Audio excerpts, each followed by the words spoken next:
If you guys could you guys see me? Could you guys see me at all? I'm terrible at this.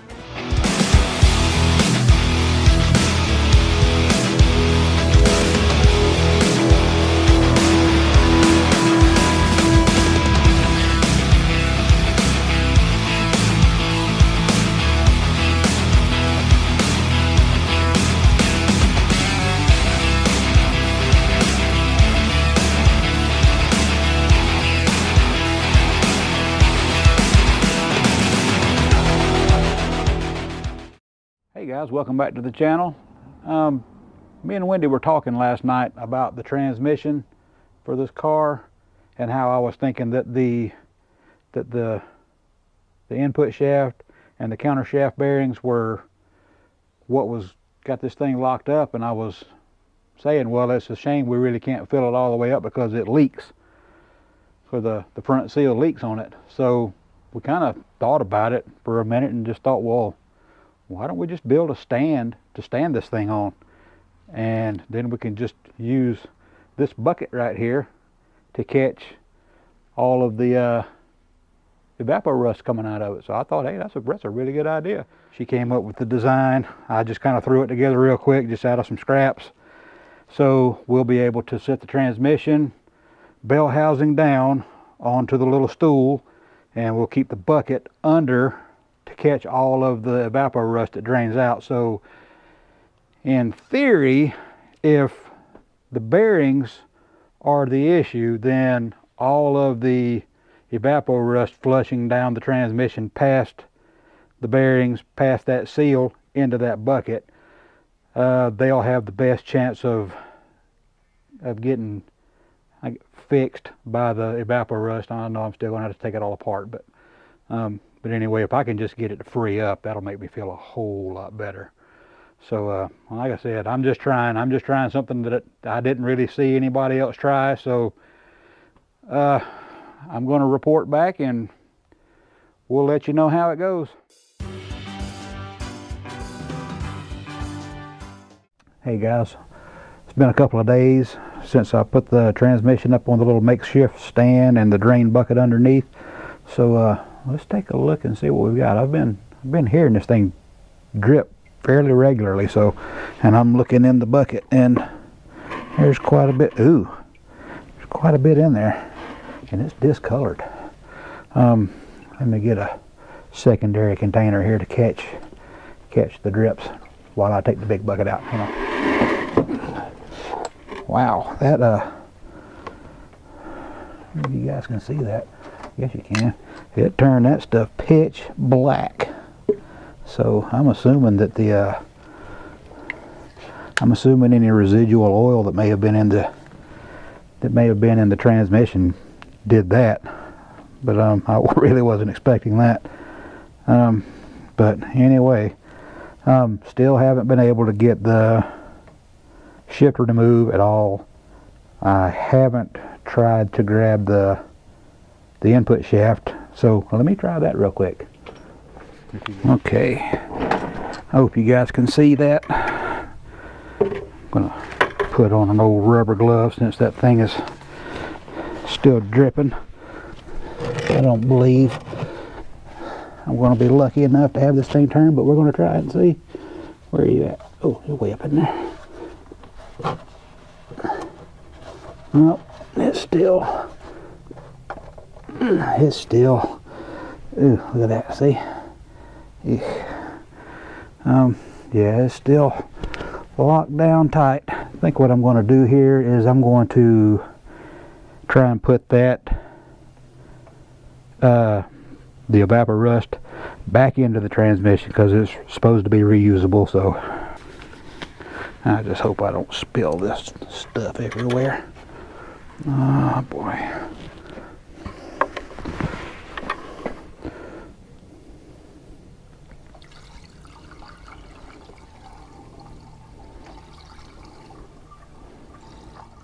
I'm thankful that it's got this big cup around this output, or I wouldn't be able to do this because it's going everywhere except down beside that seal. Better try to filter that out, the rest of it anyway. Give me a clean clean-ish paper towel here. That'll help filter out any crap since we're getting down close to the bottom.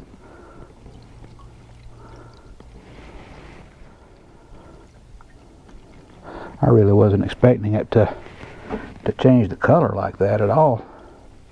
But I guess, you know, like I said, it's probably got some residual gear oil in there or something like that. That probably did that.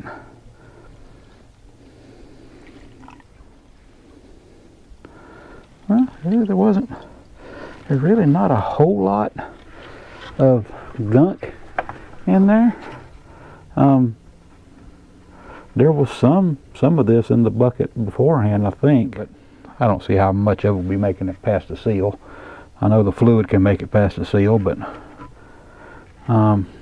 anyway, I'm rambling on again like I always do, so let me stick this back up under there and we will check back on this. And so all that just came out in the 5 or 10 minutes that I've been filming here. Okay guys, I'm just going to end this segment and I will report back in a few days and see what we've got.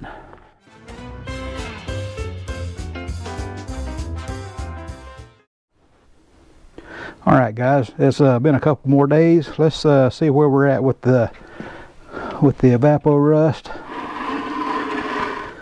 Yeah, we still got probably about a gallon in there. Let me put you on the tripod right here and we'll see if I can check out the output shaft. Oh, I guess you guys need to, there we go. Alright, let's see here. Where's my other, there we are. I'm gonna swap these out real quick like. Oh wow. Huh, okay. And we'll try and turn the input shaft again. I'm not expecting much here.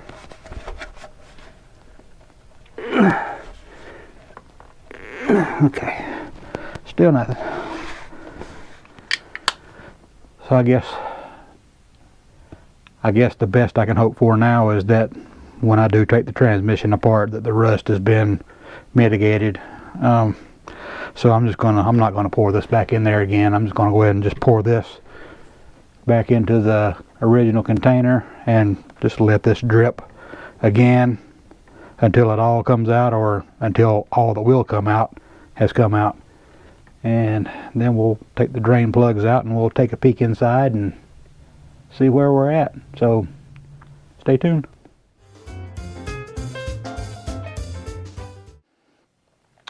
Alright guys, this is going to be the last update for this video. The Evaporust did not help the transmission come unstuck. It did help with the rust a little bit. So, well, I'll let you take a look at that here in just a second. But it did flush a lot of stuff out. So if you'll look down in this bucket right here, you'll see when I pulled the drain plug out, all of this mess came out with the Evaporust. And I was using one of these blue towels to strain the Evaporust before I put it back in the jug there, and it just basically clogged paper towel up. That's just so nasty. So I mean, it got all that stuff out, but now I'm sitting there thinking about it. Since I had the transmission sitting up on the bell housing, then all of this stuff is now all in those bearings in the front, just kind of like I thought might happen. But you know, it is what it is. I knew the transmission was going to have to come apart anyway. So let's see if I can get you guys into that fill plug and see how the Evaporust did with the actual rust issue. Okay, let's see what we got inside. I don't know how well you guys can see that, but it does look like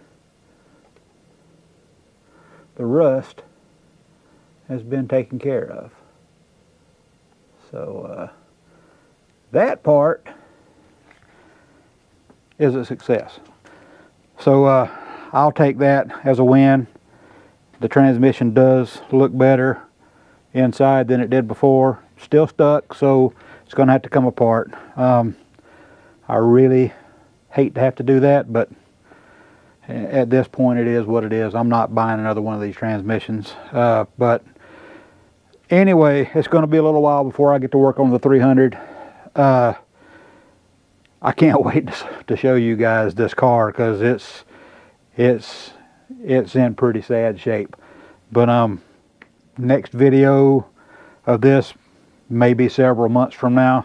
I've got other things to work on. I've still got to finish the Mustang. I've still got a couple of other projects in front of this one that I want to do. So there's always going to be something fun going on here. I mean, not just about the 300ZX. We've got a 65 Mustang project car we've been working on. I've got an old homemade tractor, little thing that I'm going to be working on. I've got an 88 Ford LTD that I'm going to be working on. And then we'll be trying to put this Shiro back together, at least just to have something fun to knock around in.